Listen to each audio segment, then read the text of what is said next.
Hey, what's up guys, it's Captain Card Magician. Welcome to this video. Today I'm going to be teaching you an insane card trick called Quantum Theory. This card trick is definitely going to amaze your spectators and will leave a lasting impression. So without further ado, let's get straight into the performance. So for this trick over here I have the 4 queens as you can see. Now I'm just going to place them aside right over here. And I'm just going to give these cards a few cards. Now I'm going to go through these cards to find a prediction card. So let me just find that card real quick. Yep, this is going to be my prediction. I'm just going to place it aside right now. I'm not going to show it to you. And now I can have my spectator pick any one card that they want. Let's just say it's going to be this one right over here. Go ahead and memorize that card. Once you have that card memorized, I'm just going to lose it somewhere right inside the center of the deck, as you can see, like that. And I'll even give these cards a quick overhand shuffle. And we'll end it off with some cards. Now once the card is thoroughly lost, I'm just going to come back to the queens right over here, and let me just show them to you real quick.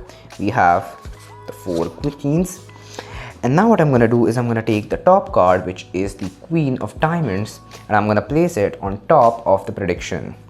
And now I'm going to take the second red queen, which is the Queen of Hearts, and I'm going to place it at the bottom of the prediction. And now the red queens and the black queens actually have a race of who can find the spectator selection from the deck of cards first. Well, I just placed the red queens over here, but wait, the red queens are somehow in my hand now, which means that the queens that I placed right over here are actually black queens with a card in between them. But this card has been my prediction ever since. From the starting of the trick, I just placed it right over here. Well, this card is actually your selection, the King of Clubs. So yeah, that's the trick. Now let's learn how it is done. Right, here's how it's done. So first, of course, you need the 4 queens. And now you're gonna separate them like reds and blacks. And it doesn't matter if you replace the order either. Just make sure that they are separated. So reds first, blacks next, or vice versa. And now what you're gonna do is first, you're gonna place the queens on top of the deck. You're gonna turn the top 4 cards over and say that these are the 4 queens.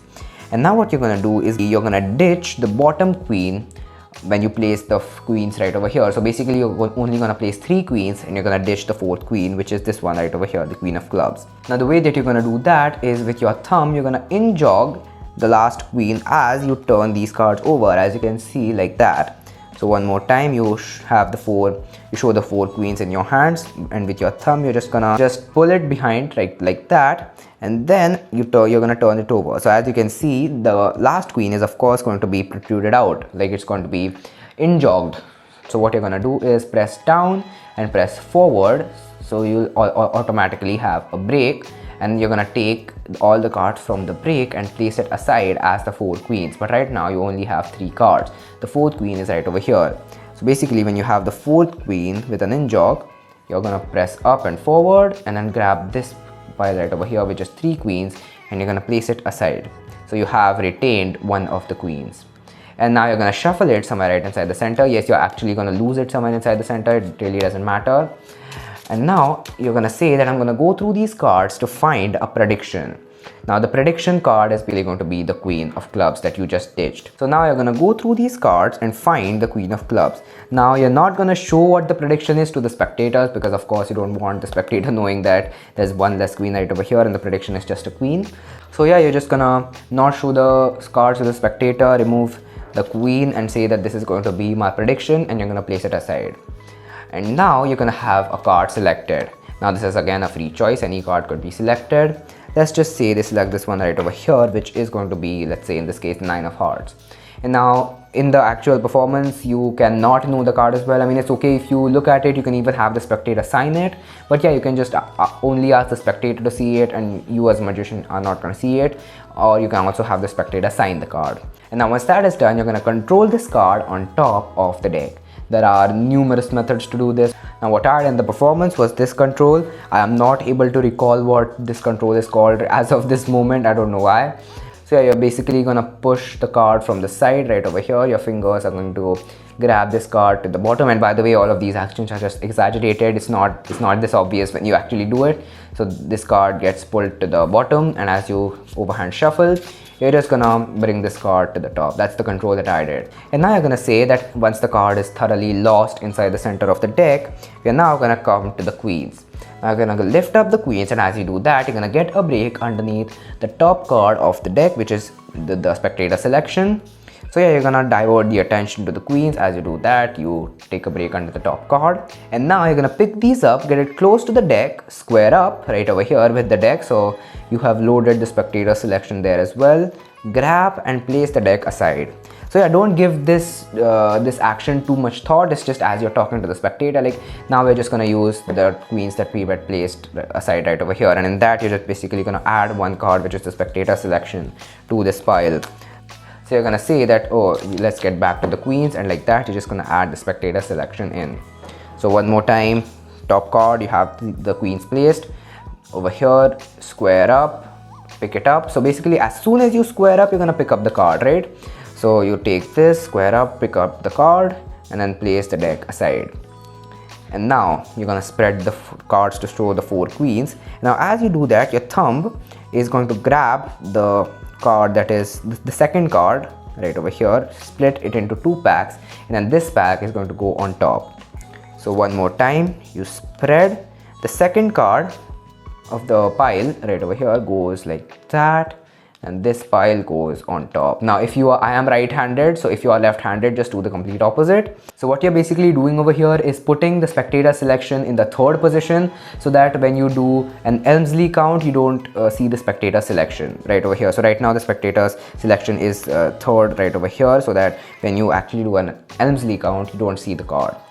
So you do that, peel the card off, 1 card, push these cards as 2, and yeah, basically this is an Elmsley count. So yeah, if you don't know how to do an Elmsley count, there's a lot of tutorials on YouTube. This is a move that I would highly advise you to learn. It's an amazing move. It's a very necessary move. And now once that is done, the spectator selection is going to be on top of the pile. You're going to turn this over. Now you're going to do a double lift. Now you're of course going to have to have a break. You can just do that and just flip these cards over and show that we're going to take the first red queen, turn it over, and you're gonna place the top card, which is not actually the queen because we just did a double lift, and place it on top of the prediction. And now this is a very important move right over here, and sometimes even I forget to do this move, and then I realize, oh my god, I've just screwed up the trick. So what you have to do is reverse count these cards right over here, and in that process get a break. So yeah, reverse counting these cards is very important. So you're just gonna peel off 1 card each time, and as you do that, you can even get a break underneath the first top 2 cards. And this is very important because if you don't do this, then when you have the final reveal, you're gonna have 1 black queen and 1 red queen, and the ending is just going to get screwed up. So yeah, make sure that you reverse count these cards. And now you're gonna do a double lift and say that we're gonna take the next red queen and place it at the bottom of the prediction. And now you're gonna say that the red queens and the black queens are having a race right over here because you already have the red queens in your hands. So you're gonna say that the 2 queens have the red queens and the black queens have a race of who can find the spectator selection first from the deck. And now what I like to do is I point towards the deck and say that they have a race of who can find your selection from the deck first. Because basically the spectator's card is right over here, but we want to specify that the card is lost somewhere in the deck. And now you're gonna say they have a race, and well, the red queens are actually right over here, which means the cards that I just placed aside, you're gonna pick these up. And now here's one move that you have to do. You spread these cards, you turn the bottom card over like that, and as you are doing that, you're gonna switch the position of these cards, so like in a smooth motion like that. So we have the 3 cards, you pick it up, spread. As you turn this card over, you're just going to switch the position of these cards. So pick it up like that. So from here to here, turn this card over and say that we have 1 card trapped in between, which was the prediction that I placed before you even selected a card. And now ask the spectator to turn this card over, and it is going to be their selection, the 9 of hearts. So that was it for this video, guys. I really hope that you enjoyed, and if you did, then make sure that you smash the like button, and if you want to see more videos like these, then make sure that you hit the subscribe button. And if you want to learn another really amazing card trick, that video is right over here. I'll catch you there.